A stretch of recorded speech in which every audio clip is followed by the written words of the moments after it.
जनाब मैं आपसे दरख्वास्त कर रहा हूं, पाकिस्तान से उस लैंग्वेज में बात करिए जो वो समझता है, और उसका लाइव एग्जाम्पल अभी अभी आप ही ने बोला, अभी अभी आपने दिखाया टीवी पर कि वो क्या बोल रहा है पाकिस्तान का बंदा। वो बोल रहा है मियाऊ मियाऊ, भाऊ भाऊ नहीं बोल पा रहा, अब वो मियाऊ मियाऊ पर आ गया है क्योंकि उसे मालूम है। शाजिया इल्मी इस पर रिस्पॉन्ड कर रही है। शाजिया इल्मी, ओके वकार भट्टी, आपकी बात को आपने चूंकि सरकार के हवाले से कहा है, गृह मंत्री के बयान को कोट किया, शाजिया इल्मी रिस्पॉन्ड कर रही है। देखिए किस तरह का लॉजिक है कि भारत करे तो क्या करे, क्योंकि जो कुछ भी किया गया है उसके बावजूद आतंकवाद कायम है। महबूबा मुफ्ती का जो बयान है, लगता है कि किसी पाकिस्तान के प्रवक्ता का कोई नोट है। अब भारत अपने हिस्से के पानी पर अगर बिजली बनाना चाहता है, जो कुछ भी करना चाहता है, तो महबूबा मुफ्ती को बड़ी इंसानियत याद आती है। अब देखिए पाकिस्तान ने सदियों से मतलब आतंक को हथियार बनाया है, और भारत पानी को हथियार बिल्कुल नहीं बनाना चाहता है। भारत अपने अधिकार का इस्तेमाल कर रहा है। चेनाब पर जो प्रोजेक्ट भी है वो कानूनन तकनीकी तौर पर बिल्कुल सही है। तो आप देखिए, जिस देश ने हमें पुलवामा दिया, जिस देश ने हमें 26/11 दिया, पहलगांव दिया, जिसने कश्मीर में इतना खून बहाया है, आप सोचिए हमारी एक जो पूर्व मुख्यमंत्री कश्मीर की, उनको उसी देश की फिक्र है और उनकी इसकी चिंता कर रही हैं। और ये मानवता तो खैर नहीं है, ये बहुत बड़ा एक धोखा है देश के लोगों के साथ भी, और बहुत बड़ा एक राजनीतिक, इसको मैं पाखंड बोलूंगी। अगर कहने को तो वो उमर अब्दुल्ला से सवाल नहीं कर रही हैं, अपनी सियासत बचा रही हैं। जब टुलबुल नेविगेशन प्रोजेक्ट की बात हो रही है, या इसको बुलर लेक प्रोजेक्ट भी कहा जाता है, तो उमर वो सवाल पूछ रही है कि उमर गारंटी देंगे कि उनके प्रोजेक्ट्स का नुकसान पूरा होगा। लेकिन सवाल तो यही है कि जब पानी और बिजली सौंपना होता था तब तो बात ठीक है, अब भारत अपने हिस्से का पानी इस्तेमाल कर रहा है तो गैर इंसानी है। और जो भी भारत की जो प्रोजेक्ट्स हैं वो उनको लग रहा है कि वो उकसावा है किसी तरह का। और लेकिन हम सब कह रहे हैं यहाँ पे कि पाकिस्तान का दबाव के चलते कभी कोई उकसाव जो है, जो उकसाया जा रहा है, कोई बर्दाश्त नहीं करेगा। और अगर आप देखिए कि मतलब भारत तो अपने जमीन पर अपने पानी की, अपने अधिकार की बात कर रहा है। जैसे कि अभी भी भाई साहब ने कहा कि हम लोग तो वही बात करेंगे ना, वही जबान बोलेंगे जो पाकिस्तान को समझ आती है। जो लगातार उन्होंने हमारे देश में आतंकवाद को बढ़ाने का और कश्मीरियों का और पूरे कश्मीर और भारत का नुकसान करने की मेरे साथ आदिल नासिर खान है जो स्पोक्स पर्सन है अवामी इत्तेहाद पार्टी के, उनके पास भी मैं चलूंगा। लेकिन सुशील पंडित जी भी इस वक्त मेरे साथ हैं और अजय वर्मा कांग्रेस पार्टी से मेरे साथ जुड़े हुए हैं। मुझे ज़रा आदिल नासिर खान साहब ये बताइए कि क्या प्रॉब्लम है इस वक्त महबूबा मुफ्ती के सामने। वो पहले तो कहती हैं हमारे लिए कश्मीर प्राथमिकता है, कश्मीरियत और कश्मीरी लोग प्राथमिकता है, लेकिन यहां के लोग जैसे वकार भट्टी कह रहे हैं हमारे यहां पानी नहीं आता, हमारे यहां पानी की मुश्किलात है, इसके बावजूद उन्हें पाकिस्तान को पानी देना है। आदिल जी देखिए, जहां तक मैडम महबूबा मुफ्ती जी का सवाल है कि उन्होंने जो भी बयान दिया है, बट मुझे हैरानगी इस चीज पे है कि जो आपने टैग लाइन चलाई है, लोकतंत्र में एक बहुत बड़ी इंपॉर्टेंट चीज होती है, वो होती है अपोजिशन। रीढ़ की हड्डी है लोकतंत्र की अपोजिशन, और आपने यहाँ पे टैग लाइन चलाई है पाक पर एक्शन, विपक्ष को टेंशन। मुझे ये बताइए कि आप देश को क्या मैसेज देना चाहते हैं, आप देश को किस तरफ ले जाना चाहते हैं। और सबसे पहले मैं उधर भी आऊंगा, लेकिन जो नुकसान आप जैसे चैनल्स इस देश को पहुंचा रहे हैं, उतना कोई भी इस देश का नागरिक नहीं पहुंचा रहा है। क्या नुकसान हो गया मैडम महबूबा मुफ्ती, क्या नुकसान हो गया? अगर महबूबा मुफ्ती को टेंशन हो रही है तो विपक्ष की लीडर है, मैंने लिख दिया विपक्ष को टेंशन, आपको क्यों टेंशन हो रही है इस बात पे? और क्या नुकसान हो गया इससे देश का? मुझे बात नहीं, क्या प्रॉब्लम है? नहीं बोला, एक तो पाकिस्तान, मेरी आपकी मेरी सबकी सरकार ने डिसाइड किया कि पाकिस्तान का पानी रोकना है, सिंधु जल समझौता रद्द करना है। किसने डिसाइड किया? नहीं, हमारी गवर्नमेंट ने तय किया कि नहीं किया? आपको पाकिस्तान का समर्थन करना है। मैं कहूं कि आपको तनाव किस बात का है, टेंशन किस बात का है, तो चैनल ने नुकसान पहुंचा दिया। हम अपने देश का समर्थन करते हैं, अपने देश का संविधान के समर्थन करते हैं। तो बात खत्म हो गई। तो बोलिए कि महबूबा मुफ्ती ने गलत कहा।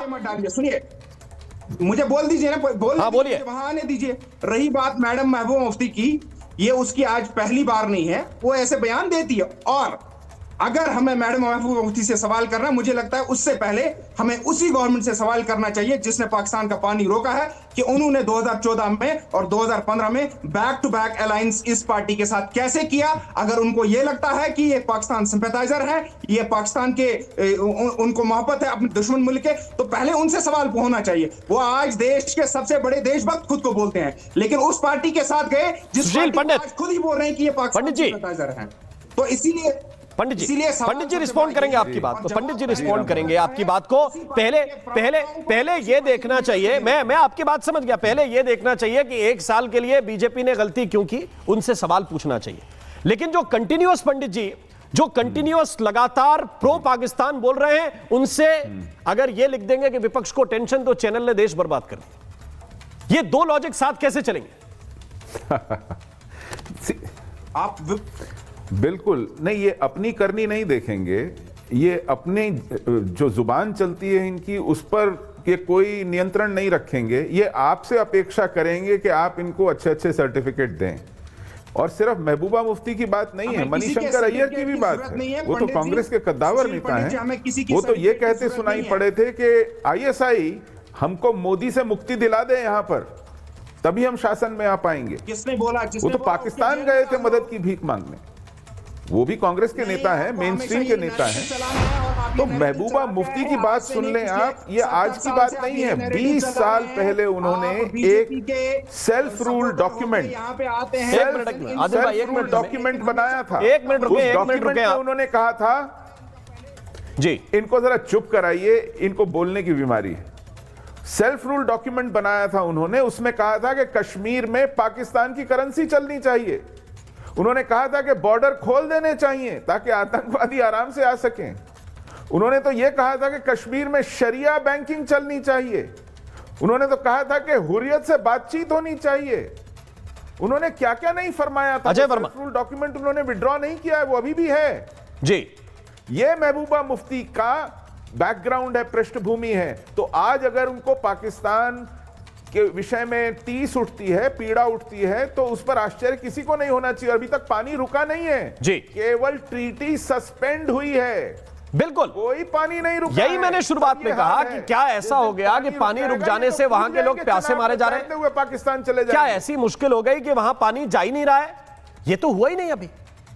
अभी तो इंफ्रास्ट्रक्चर बनाने की बात हो रही है। इंफ्रास्ट्रक्चर बनेगा तो कभी भविष्य में पानी रुकेगा। अजय वर्मा, इसके बावजूद मणिशंकर अय्यर बड़े पॉजिटिव रहते हैं पाकिस्तान को लेकर। क्या पॉलिसी है आपकी पाकिस्तान को लेकर? देखिए राम जी, सबसे पहले तो इस देश के समस्त 145 करोड़ लोगों को और आपको और आपके चैनल को मकर संक्रांति और लोहड़ी की हार्दिक शुभकामनाएं। और कर्नल सेरेन बैठे हुए देश के उन वीर जवान और सैनिकों को आर्मी डे की शुभकामनाएं हमारी तरफ से और कांग्रेस पार्टी की तरफ से। दूसरा, मैं ये बताना चाहता हूँ, देश की सरकार जो है क्या एजेंडा और क्या लोगों के बीच मैसेज देना चाहती है, देश की सरकार को आप भी फॉलो करते हैं, देश की सरकार को और लोग भी फॉलो करते हैं। और उस फॉलो में विपक्ष अगर कोई सवाल पूछता है या विपक्ष का नेता कोई चाहता है, वो क्वेश्चन मार्क हो जाता है। क्या सवाल पूछा? गलवान घाटी में 15 जून 2020 को झड़प में कर्नल क्या सवाल पूछा आपने? कि पाकिस्तान से बातचीत करो। गलवान घाटी, अरे भैया सुन तो लीजिए। अरे नहीं सुनो, गलवान घाटी में 15 जून 2020 को झड़प में कर्नल संतोष बाबू शहीद हुए थे। मैं ये पूछ, आप अब चीन के बॉर्डर पे चले जाएंगे। ये पाकिस्तान बॉर्डर पर आपके पास, पाकिस्तान के बॉर्डर की बात करने के लिए आपके पास पॉइंट्स कम है क्या? मैं इसलिए जा रहा हूं, इधर आइए ना। ये मणिशंकर अय्यर क्यों बोलते हैं? नेशनल डिपार्टमेंट और हम बात कर रहे हैं पानी की, हम बात कर रहे हैं कश्मीर की, हम बात कर रहे हैं पाकिस्तान की, और आपको दिखाई दे रहा है गलबात। बात कर रहा हूं मैं, आपको समझा रहा हूं। तो पॉइंट पे आइए ना। मैं आईना हूं, दिखाऊंगा। सुनिए, दाग चेहरों के, जिसे बुरा लगे वो सामने से हट जाए। वो सीपीसी के लोग बीजेपी मुख्यालय में, जहां हमारे सैनिक शहीद हुए, आप 65 और 62 की लड़ाई नहीं भूले, वो बीजेपी उन्हें लाल क्वार्टर पे बुलाकर अपने हेडक्वार्टर पे रेड कारपेट दे रही है। हमारे सैनिकों की अभी आत्माओं को मुक्ति भी नहीं मिली है। कितनी शर्मनाक और निंदनीय है। और कुछ अंधभक्त और जो बीजीओ गैंग के आदमी थे, वो कुछ झालर जला के चाइना का विरोध करवा देते हैं और चाइना को रेड कारपेट दे के उनके लिए क्या कराते हैं बीजेपी की। तो भारत के 145 करोड़ लोग नहीं, सीधे सवाल का उत्तर क्यों नहीं देते अजय वर्मा कि पाकिस्तान के लिए ये रेड कारपेट क्यों बिछवाना चाहते हैं? पाकिस्तान के लिए रेड कारपेट क्यों बिछवाना नहीं, चाहते हो? वो ये पूछना चाहते 2008 हैं के समझौते कि में क्या आखिर सिग्नेचर ये करके आए थे चाइना राहुल को गांधी? रेड थोड़ा वो भी कारपेट आप क्यों दे बताएं। रहे हैं? 2008 में जो सिग्नेचर करके आए थे, मैं आपको आपका जवाब देना चाहता हूं। क्या करके आए थे?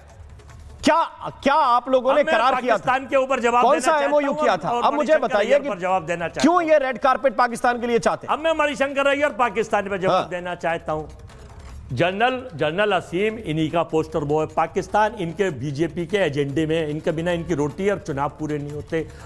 बिरयानी खाने ये चले जाते हैं, वहां जाकर बर्थडे की ये कोई भी देने सवाल का जाते जवाब नहीं हैं। है आपके आडवाणी पास। साहब जो सजदा करने जाते हैं आपके जिन्ना की पास मजार किसी पर, भी सवाल भाई का कितनी जवाब कितनी नहीं मैं है आपको दरअसल। बताऊं। और आप यहां बैठकर राम जी आप इनके फतवे पढ़ रहे हैं।